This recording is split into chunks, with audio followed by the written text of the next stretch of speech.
Dem af jer, der kender mig rigtig godt, I har hørt mig sige det her før. Følelser er limen imellem mennesker. Jeg siger det lige en gang til, fordi det er rigtig vigtigt. Følelser er limen imellem mennesker. Hvis jeg er sammen med et menneske, som vækker varme, rare, trygge følelser hos mig, så får jeg lyst til at være mere sammen med det menneske. Hvis det menneske, jeg er sammen med, derimod vækker sårede, svære eller utrygge følelser hos mig, så er jeg tilbøjelig til at trække mig og have mindre lyst til at være sammen med det menneske. Så her bliver det meget tydeligt, at følelser er limen imellem mennesker. Der florerer mange tanker om følelseslivet, og en af dem, det er, at de følelser, vi måtte have, det er vores eget ansvar. Det er sandt, men hvad sker der, når vi isolerer ansvaret for vores følelser til alene at være den enkeltes ansvar? Hvad sker der med relationerne? Hvad sker der med fællesskabet imellem mennesker, hvis vi isolerer ansvaret for følelserne inde i det enkelte menneske? Den tanke gør relationer og fællesskaber meget sårbare, og den fungerer nok heller ikke helt i virkeligheden. Jeg spurgte lige min søn i dag, hvem har egentlig ansvaret for dine følelser? Og han tøvede lidt, han er 14.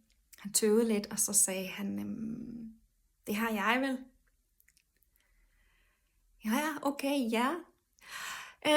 Sagde jeg, men hvad så, hvis nogen siger noget til dig, som du bliver rigtig ked af? Så sad han lidt, så siger han, ja, så råber jeg af dem.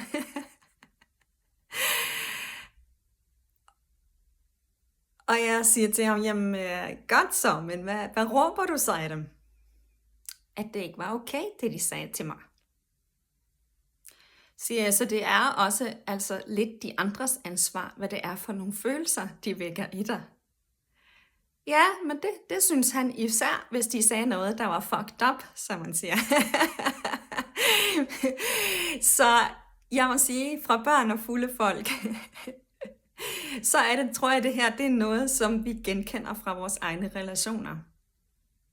At når nogen siger noget til os, der sårer os, så har vi intuitivt en fornemmelse af, at det også er deres ansvar, de følelser, vi har fået. Det, som vi har ansvar for, når det gælder vores egne følelser, det er, at vi forholder os til dem og tager hånd om dem og italesætter dem i relationen til det andet menneske.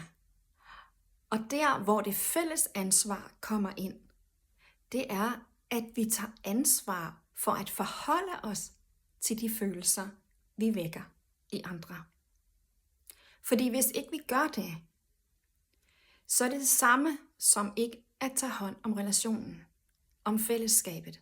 Hvis vi er ligeglade og mener, at det er kun de andres ansvar, hvad det er for nogle følelser, de får, når jeg er sammen med dem, så bliver det den relation eller det fællesskab meget sårbart. Jeg ser lidt på følelseslivet, ligesom på havet. Havet på kloden binder alle nationerne sammen. Og sådan er følelseslivet. Det er det, der flyder i os og imellem os. Og vi har alle vores eget ansvar, men så har vi også et fælles ansvar. Fordi hvad er det, jeg siger til dig, som vækker nogle følelser i dig? Og jeg kan ikke altid regne ud, hvad det, jeg siger til dig, vækker af følelser hos dig. Og det her, samtalen bliver utrolig vigtig. Fordi hvis vi kan få skabt et rum, der er trygt nok, så kan vi få spurgt ind til, mente du egentlig, jeg føler det sådan her, mente du egentlig det der, du sagde til mig? jeg forstod det sådan, jeg følte mig faktisk forkert, da du sagde sådan her til mig. Var det det, du ville sige til mig? Så vi kan afprøve vores følelser i fællesskabet med den anden. Så det er virkelig noget, jeg gerne vil slå til lyd for, at vi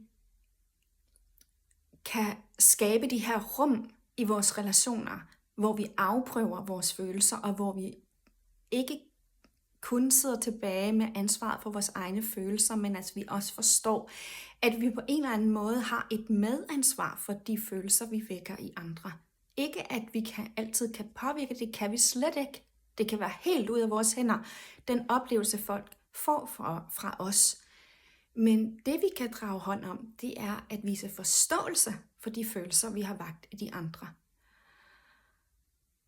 Og her oplever jeg, at der er en kæmpe rigdom, hvis vi kan få mere af det ind i vores relationer, hvor vi taler om, hvad det er for nogle følelser, vi gensidigt vækker i hinanden. Fordi jo mere vi forstår hinanden og hinandens følelser, jo stærkere bliver limen imellem os. Og det er det, vi har brug for. Vi har brug for stærke relationer, stærke fællesskaber, og her er det følelseslivet, der er den helt store faktor. For hvad føler du, og hvad føler jeg, og hvad føler vi for hinanden? Det er det helt store spørgsmål. Ja, denne her video, den ligger så meget på mit hjerte, fordi fællesskabet ligger på mit hjerte. Fordi vi lever i en tid, hvor mennesket virkelig er udfordret på at blive isoleret til at være sådan en øde ø, hvor vi alle sammen bare skal skabe vores egen lykke, og skabe vores egen virkelighed, og skabe vores egen succes. Men succes, lykke og virkelighed, det er noget, vi har sammen. Og her er det, at limen, følelseslivet, er det, der enten gør den konstellation, verden, virkelighed eller succes, virkelig til en stærk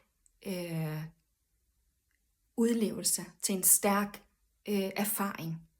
En erfaring er at høre sammen og være forbundet og gøre ting sammen og lykkes sammen. Fordi det er dybest set det, vi alle sammen længes efter. At lykkes sammen.